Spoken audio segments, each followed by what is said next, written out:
কবন্ধ। কবন্ধ ছিলেন একজন গন্ধর্ব বা স্বর্গের সঙ্গীতজ্ঞ। তার নাম ছিল বিশ্ব বসু বা দনু। তিনি ছিলেন শ্রীর পুত্র। বিভিন্ন পুরাণের গ্রন্থ অনুযায়ী তিনি অভিশাপ প্রাপ্ত হয়ে মর্তলোকে কবন্ধ নামে এক কুৎসিত মাংসাশী রাক্ষস রূপে জন্মগ্রহণ করেছিলেন। বিশ্ব বসু তপস্যা করে ব্রহ্মার থেকে বর পেয়ে অমরত্ব লাভ করেছিলেন। কথিত আছে, অহংকারী হয়ে তিনি দেবরাজ ইন্দ্রকে আক্রমণ করেছিলেন। দেবরাজ ইন্দ্র তাঁর অস্ত্র বজ্র ব্যবহার করে বিশ্ব বসুর মাথা ও উরু তাঁর শরীরের ভিতর ঢুকিয়ে দেন। বিশ্ব বসু তখন ইন্দ্রের কাছে অনুরোধ করেছিলেন যে তাকে খাবার খুঁজে বের করার ও খাওয়ার উপায় দেওয়া হোক।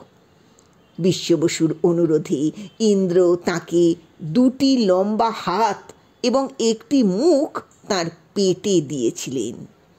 আবার শোনা যায়, একবার কবন্ধ ঋষি স্থূলশিরাকে আক্রমণ করলে ঋষি তাকে চিরকালের জন্যে তার জঘন্য রূপে থাকার অভিশাপ দিয়েছিলেন। আধ্যাত্ম রামায়ণ অনুযায়ী কবন্ধ একজন গান্ধর্ব প্রধান ছিলেন, যাকে ব্রহ্মা অমরত্বের আশীর্বাদ করেছিলেন। তাকে দেখতে খুব সুন্দর ছিল। তিনি বিশ্ব ব্রহ্মাণ্ডের সুন্দরী কুমারীদের মধ্যে ঘুরে বেড়াতেন। একবার তিনি ঋষি অষ্টবক্রকে দেখে হেসেছিলেন। তখন ঋষি তাকে কুৎসিত রাক্ষস হওয়ার অভিশাপ দিয়েছিলেন। রামচরিত মানস অনুসারে কবন্ধ ঋষি দুর্বাসার দ্বারা অভিশপ্ত হয়েছিলেন।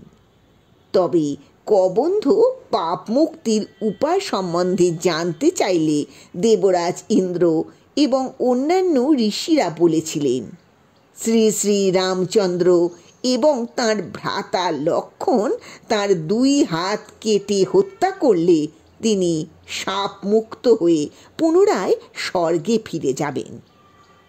কবন্ধ দেখতে ছিলেন পর্বতের মতো বড়, কালো মেঘের মতো অন্ধকারময়, সারা শরীর লোমে ভর্তি। বজ্রের মতো ছিল তাঁর কণ্ঠস্বর। তাঁর পেটে ছিল একটি মুখ ও চোখ এবং লম্বা দুই হাত। তাঁর কোনো মাথা বা ঘাড় ছিল না। রাবণ সীতাকে অপহরণ করার পরে শ্রী শ্রী রামচন্দ্র এবং ভ্রাতা লক্ষ্মণ সীতাকে খুঁজতে খুঁজতে ক্রৌঞ্চ বনে এসে উপস্থিত হন। সেখানেই কবন্ধ বাস করতেন।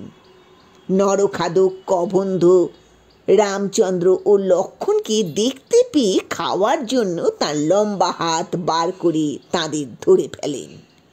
মৃত্যু নিশ্চিত জেনে লক্ষ্মণ শ্রীরামচন্দ্রের কাছে অনুরোধ করেন যে তাকে কবন্ধের হাতে খাওয়ার জন্য দিয়ে তিনি যেন সীতা উদ্ধারের জন্যে পালিয়ে যান।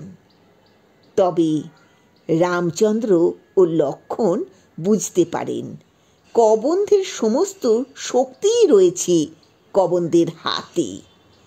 এদিকে কবন্ধ খাওয়ার জন্যে রামচন্দ্র ও লক্ষ্মণকে মুখের কাছে টেনে নিলে রামচন্দ্র ও লক্ষ্মণ কবন্ধের দুই হাত কেটে ফেলেন।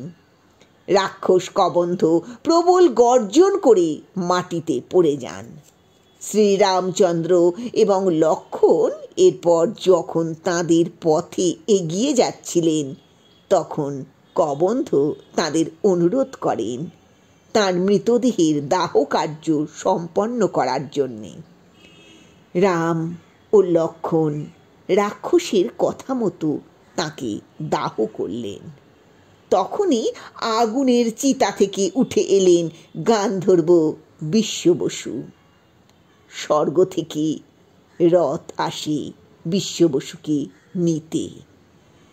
তিনি শ্রীরামচন্দ্র এবং লক্ষ্মণকে তার অভিশাপ পাওয়া থেকে মুক্তির পুরো ঘটনাই বললেন। তিনি শ্রীরামচন্দ্র ও লক্ষ্মণের কাছে তার মুক্তির জন্যে কৃতজ্ঞতা প্রকাশ করলেন। তিনি শ্রীরামচন্দ্রকে ঋষ্যমুখ পর্বতের দিকে যেতে বললেন। ওখানে বালির ভাই সুগ্রীব বালির কাছে পরাস্ত হয়ে লুকিয়ে আছেন। কবন্ধের পরামর্শে শ্রীরামচন্দ্র ও লক্ষ্মণ সুগ্রীবের সাথে দেখা করেন এবং বালিকে বধ করে সুগ্রীবকে কিষ্কিন্ধার রাজা হিসেবে অভিষিক্ত করেন। তারপর সুগ্রীবের সাহায্যে শ্রীরামচন্দ্র রাবণকে বধ করে সীতাকে উদ্ধার করেছিলেন।